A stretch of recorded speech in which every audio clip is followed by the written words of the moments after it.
Bom dia, companheiros e companheiras. Meu nome é Joelson, faço parte do setor de saúde do MST, sou médico de família e comunidade e estou aqui hoje para mais uma análise de conjuntura semanal.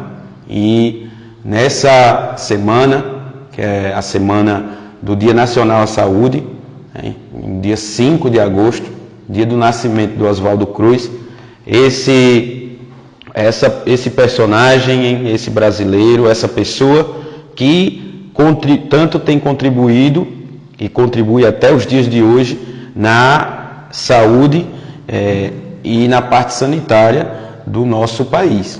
A contribuição do Oswaldo Cruz na investigação das doenças, principalmente das endemias, das doenças infecto-contagiosas, mas também não só focando na doença, porque se a gente dá ênfase somente na doença, esquece a população, não fazemos muitos avanços. E isso o Oswaldo Cruz, ele nos ajudou. Então, nessa semana de saúde, em homenageando ao Oswaldo Cruz, a gente também tem que falar dos ataques que a saúde tem sofrido.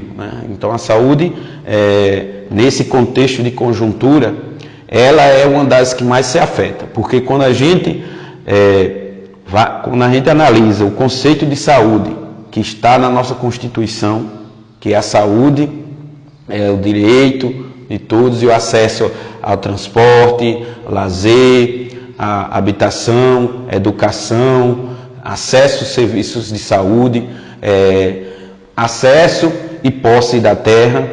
Então, a gente entende esse conceito de saúde como amplo. Então, se hoje estamos numa etapa de crise também estrutural do capitalismo e com um governo que a gente está de extrema direita, que vem ultimamente, os seus objetivos principais é fazer cortes públicos para gerar recurso e dinheiro para as grandes empresas e principalmente para os bancos. Isso afeta no ponto de vista da saúde, que o nível de desemprego está gritante no Brasil, aumentou, ultrapassamos dos 15 milhões de desempregados e desempregadas. E o desemprego, ele vem com uma série de problemas da saúde. Vemos o índice de alcoolismo aumentando, o índice de violência doméstica e violência de forma geral também. E a violência, um grande problema de saúde. A gente já temos a desnutrição, que ela já tá voltando a bater nas portas das nossas instituições e a observar, e a desnutrição vem carregada com ela, diminui o nosso sistema imunológico, então vai diminuir o nosso corpo, a capacidade de lutar frente a várias doenças. E aí a nossa criançada, as nossas crianças é quem mais estão sofrendo com isso, quem mais vão sofrer nesse impacto do ponto de vista da desnutrição, sabendo de que é uma fase de crescimento, e a fase de crescimento é uma fase de reprodução celular, e para isso precisa de alimentação, alimentação adequada, de requerimentos alimentares adequados. Então, nesse período agora de cortes, que iniciou com o Temer, com a PEC do fim do mundo, como foi conhecida, de congelamento de 20 anos, sabendo de que se a gente congela por 20 anos, em um país que segue crescendo, pessoas seguem nascendo e o orçamento segue igual. Então isso vai gerar, agora um estudo recente no Brasil de Fato, que eles publicaram, um estudo da Universidade da Bahia, que a previsão de 70 mil mortes até 2030 é referente e a consequência dos cortes que tem feito a saúde. Então, dizer que essa é uma semana de luta, a gente devemos lutar pelo SUS, que é o programa e um dos patrimônios brasileiros, maiores patrimônios brasileiros. Então, o SUS tem essa força que tem porque ele foi construído com a população, teve participação social, a população se enganjou, construiu, propuseram, e hoje a gente percebe, principalmente agora no governo Bolsonaro, os cortes na atenção primária, que é o que mais afeta. A atenção primária, que para nós ela é responsável de resolver de 70% a 80% dos problemas de saúde. E também focar na promoção e na prevenção da saúde. Então, a gente vê hoje já o aumento, quando a atenção primária diminui em qualquer país do mundo, ou que não existe atenção primária, a gente vai ter muitos agravos, os níveis de internações hospitalares são maiores e com isso os gastos são maiores, então não coincide. Um governo que ele diz que estamos em crise e por isso decide fazer corte, e corta da atenção primária. Na verdade, a atenção primária é você gerir gasto, diminuir gasto, que é você trabalhar com a promoção e prevenção, e não trabalhar com a doença em si. Então, o SUS tem sofrido esses ataques, principalmente pelos planos de saúde, e que nas últimas eleições, principalmente nas últimas 2 eleições, tiveram participação e doações em campanhas de mais de 5 milhões de reais, e eles têm uma bancada, deputados, parlamentares que estão no parlamento defendendo os seus interesses. Então, as empresas, as grandes empresas como a Amil, a própria Unimed, entre outras, algumas de capital estrangeiro e transnacionais, estão como abutres, de olho na saúde pública brasileira.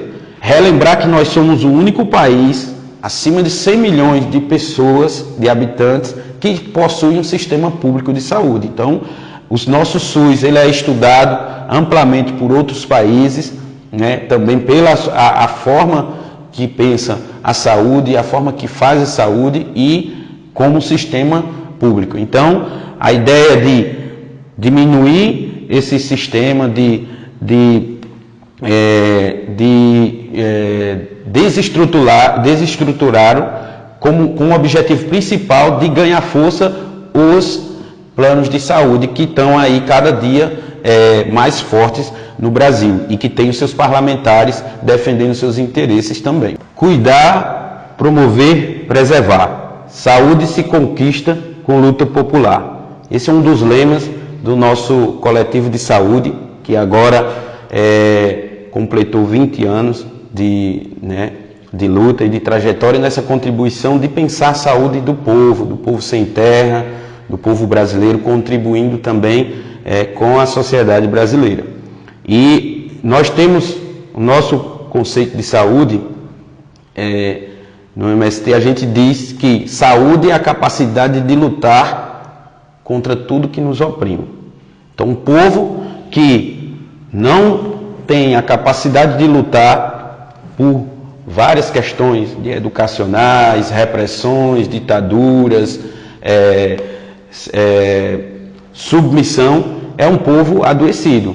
Então, um povo, aí a gente sabe que a saúde, ela não é um direito nosso e um dever do Estado, mas a gente deve conquistá-la com luta. Não existe promoção sem luta. Então, o nosso povo, o povo trabalhador, o povo sem terra, estamos aí resistindo e aumentando a nossa capacidade de luta, resgatando os saberes populares nas nossas áreas, que tem evidências científicas claríssimas, e que agora também as transnacionais, principalmente empresas que estão fusionadas hoje, que produz agrotóxico, produz veneno e ao mesmo tempo produz medicamentos químicos, agora também começa a entrar nesse campo de se apropriar e querer patentear alguns saberes populares, que estão aí, os saberes populares que o povo do campo foi como se sobreviveu durante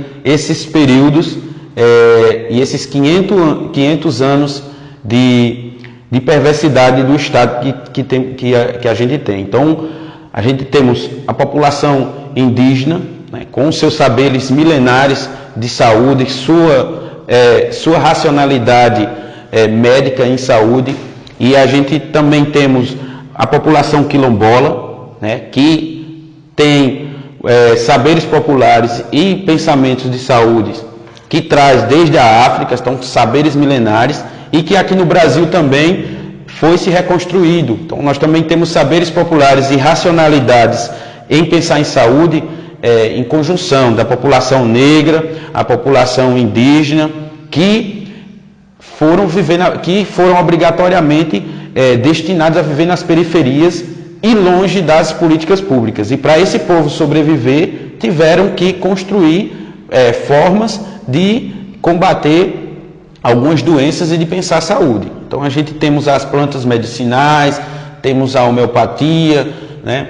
Temos massagem, danças, temos as próprias conversas, e que hoje a gente tem um próprio presidente em dizer de que isso não é saúde, né? E que, inclusive a Veja, né? Eu vi uma reportagem da Abril, super interessante, do mês de maio, se eu não me engano, que fez uma matéria dizendo que o Brasil gastou 7 bilhões com práticas integrativas, como se isso não fosse, não cuidasse da saúde do povo. Então a gente tem um histórico de 500 anos onde o povo vem se cuidando com essas práticas, né? Então a gente tem que fortalecê-las. Então essa é uma dos nossos pensamentos. Ter o acesso à terra, ter o direito à moradia, trabalhar, também aumenta a nossa capacidade de lutar contra o que nos oprime. Recentemente, tivemos, agora na semana passada, o presidente do Brasil fez uma declaração ao presidente da Ordem dos Advogados Brasileiros, o Felipe Santa Cruz. Fez uma declaração falando de que ele não queria saber como seu pai, o Fernando Santa Cruz, militante, né, desapareceu.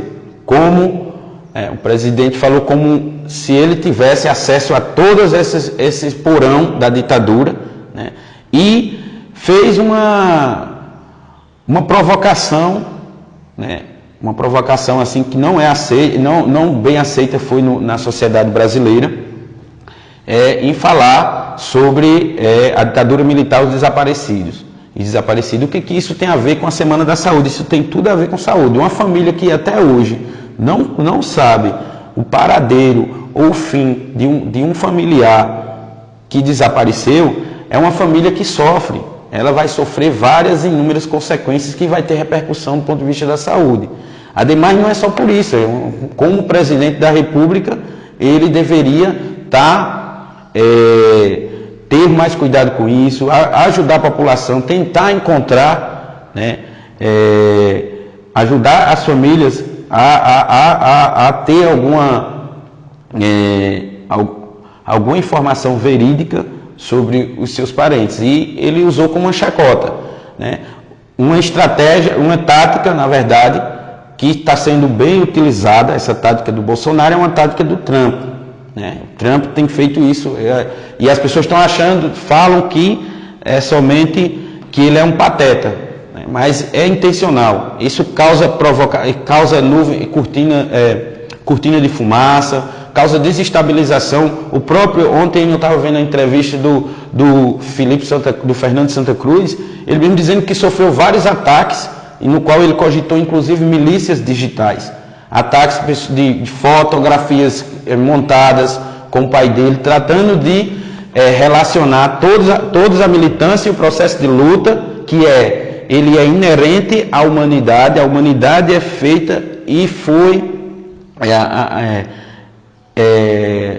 construída e organizada a partir de luta. Não existe humanidade sem luta. Então, tratando de conceituar os militantes como terroristas, né? Uma tática também utilizada pelo próprios Estados Unidos, que começou com o Oriente Médio. Então agora também o Estado brasileiro adota essa tática de, inclusive, tudo que foi passado, tentar cogitar como terrorista, para isso ser aceito pela população, e a população então legitimar, né, entre aspas, de que a morte de uma pessoa e esse desaparecimento está justificado por fazer parte de uma organização, entre aspas, terroristas. Então, é muito triste ver isso, né, e ter que escutar ainda nesses tempos. Mas é como a gente falou, como as análises ultimamente vêm sido feitas. O capital está sofrendo crise estrutural. E uma das estruturas do capital é o patriarcado, é o colonialismo e o fascismo. São três grandes estruturas, né, que sustentam o capitalismo. E por isso a gente faz o chamado, né, à população a lutar, a estudar, a se formar, a entender como funciona esse sistema.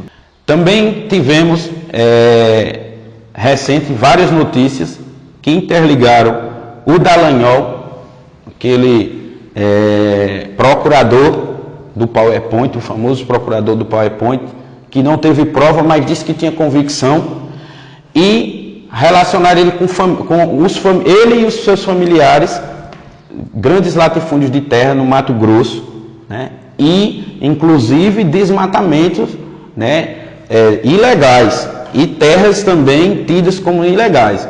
Então, o que a gente observa é que nesse período do Brasil há uma retomada das estruturas do Estado, né, por homens, né, machistas, brancos, e que tem como suas maiores heranças as famílias anteriores que tiveram no Estado. Então a gente teve essa na história do Brasil, onde pós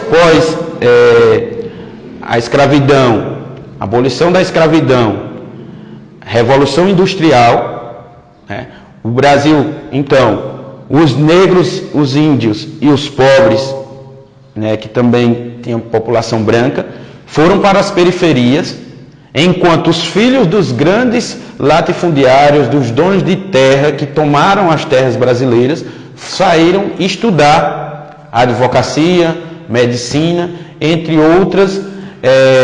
outras profissões fora do Brasil, e voltaram e até hoje permanece nessa estrutura. Então, se a gente observa a estrutura parlamentar do Brasil, a gente vai observar homens brancos, gordos, né, e que na sua história tem essa perversidade, essa herança de sangue, de tomada de terra. E dizer aqui que a gente vai seguir lutando e defendendo a saúde da população brasileira. Só através da luta é que a gente consegue resistir e ter saúde.